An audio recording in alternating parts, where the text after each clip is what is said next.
లాంటి పోరి పక్కింట్లో ఉంటే పాడైపోతాడు. పచ్చి పిందటి వాడు నీ చూపు సోకి పండిపోతాడు. అంతో ఇంతో అందంగా ఉంటా, అయస్కాంతాన్ని మింగేసి ఉంటా, అందరి కళ్ళు నా మీద పడితే అరిగిపోతుందా. అక్కడ ఇక్కడ ఎవరికంట ఎక్కువ నువ్వు చెప్పవే గుంట. నీకంత సీను సినిమా లేదు తెలుసుకోమన్నా.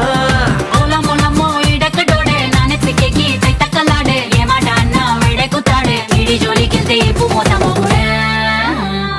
అయ్యో పాపం